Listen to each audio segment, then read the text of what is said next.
Why is your phone more expensive than last year? Why are companies quietly moving factories across borders? And why are governments suddenly talking about economic security instead of growth? This isn't just another trade war. What's happening right now is a silent redesign of the global economy, and it will decide where jobs go, how much you pay, and which countries win. Welcome to the Patchwork World Economy. Hey everyone, welcome back to the channel. If you've ever wondered why electronics cost more, why companies are moving factories, or why governments suddenly care so much about economic security, this video is for you. Today, we're breaking down tariffs, trade fragmentation, and how the world economy is splitting into powerful blocks. Let's start with the facts. In 2025, the United States sharply raised tariffs. Average applied tariffs jumped to around 16%, the highest in decades. These tariffs now affect more than 60% of all U.S. imports, from electronics and cars to steel and clothing. And it's not just the U.S. Other countries are responding with their own tools, subsidies, investment screening, and industrial policies to protect key industries. Why? Because globalization as we knew it is changing. Governments today are prioritizing three things: security, resilience, and control.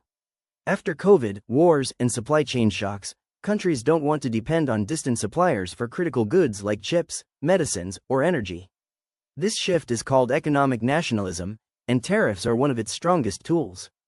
In fact, industrial policies worldwide have increased nearly 6 times since 2022. But here's the catch: tariffs don't just hit foreign exporters, they hit consumers at home. In the US, prices for core goods rose significantly after the tariffs. For the average household, that meant thousands of dollars more per year in expenses. Appliances, electronics, clothing, everyday items became more expensive. So while governments collect tariff revenue, consumers quietly pay the price. For businesses, the impact is even deeper. Companies are no longer optimizing for efficiency alone. They're optimizing for geopolitics. Many firms are now running multiple supply chains, one for the US, one for China, one for neutral markets. That means higher costs, more compliance, and tougher decisions. But it also creates opportunity. Here's the part most people miss. Yes, tariffs and reshoring are creating new jobs. But they are not creating them everywhere, and not for everyone. Manufacturing is coming back, but it's coming back leaner, automated, and skill-intensive. These are not mass employment factories of the past. The fastest growing roles are in advanced manufacturing and semiconductors, supply chain analytics and risk modeling, automation, robotics, and AI integration, trade compliance, export controls, and policy, green energy, batteries, and critical minerals. But here's the uncomfortable truth: workers without technical or analytical skills are being squeezed. Regions without infrastructure or policy support are falling behind. And countries that protect industries without upgrading skills risk higher prices, without real competitiveness. If you're early in your career, this shift matters. The winners in this economy are not just workers, they're adaptable workers.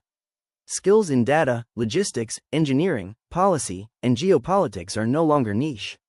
They are becoming survival skills in a fragmented world. Now let's zoom out, because tariffs are not the story by themselves. They are symptoms of something much bigger. What we're witnessing is the end of a single, unified global trading system, and the rise of a patchwork world economy. For the last 30 years, global trade followed one broad logic: open markets, common rules, and efficiency above everything else. It didn't matter where a product was made, it mattered where it was cheapest. That era is ending. In the new system, trade is no longer global by default. It is selective, political, and conditional. Countries now ask 3 questions before trading. Is this partner politically aligned? Is this sector strategically sensitive? Does this trade increase or reduce dependence? Instead of one global system, the world is organizing around 4 major trade nodes, like gravity centers pulling countries toward them. The first node is the US-led system. Here, trade is increasingly transactional. Tariffs are used openly as leverage. The priority is not lowest cost, it's national security, reshoring, and control over critical technologies. Manufacturing comes back, but at a higher cost. Services like tech, finance, and defense dominate growth. Trade grows slowly, but the system is tightly controlled. For businesses, access to the US market now comes with conditions. The second node revolves around China. China is reducing dependence on Western markets while expanding aggressively into the global south. Instead of importing technology, it's building domestic capability. Instead of exporting to the US, it's exporting to emerging economies. This creates a parallel trade ecosystem, less open, but deeply integrated. Supply chains here are dense, fast-moving, and supported by state policy. The third node includes countries that still believe in rules-based trade, but with upgrades. Think the European Union, Japan, Canada, Australia, and CPTPP members. Trade here is deep, not wide. Lower tariffs, yes, but strict rules on labor, environment, data, and sustainability. This system rewards compliance, standards, and long-term stability. For companies, it's predictable but demanding. The fourth node is the most interesting, and the most underestimated. Countries like India, Vietnam, Mexico, Brazil, and Indonesia are not choosing sides. They are becoming connectors. They trade with everyone, manufacture for multiple markets, and absorb investment fleeing geopolitical risk. This is where new factories, logistics hubs, and middle-class growth are accelerating. In a patchwork world, flexibility becomes power. In the old world, efficiency mattered most. One supply chain served everyone.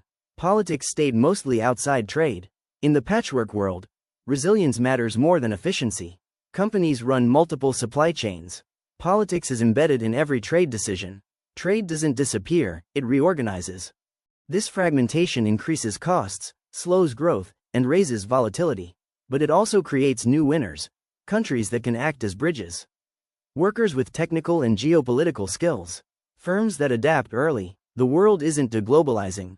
It's re-globalizing differently. For policymakers, the challenge is balance. Protect national interests without killing competitiveness. Support domestic industries without making life unaffordable. Smart policy now means investing in skills, not just tariffs. Building regional partnerships. Reforming global institutions instead of abandoning them. So what does this mean for you? As a consumer, prices may stay volatile. As a worker, new opportunities are emerging. As a citizen, economic choices matter more than ever. This isn't the end of global trade. It's a rewiring. This is the core idea to remember. The future of global trade is not open or closed. It is patchy, political, and permanent. And tariffs are just the entry point into that reality.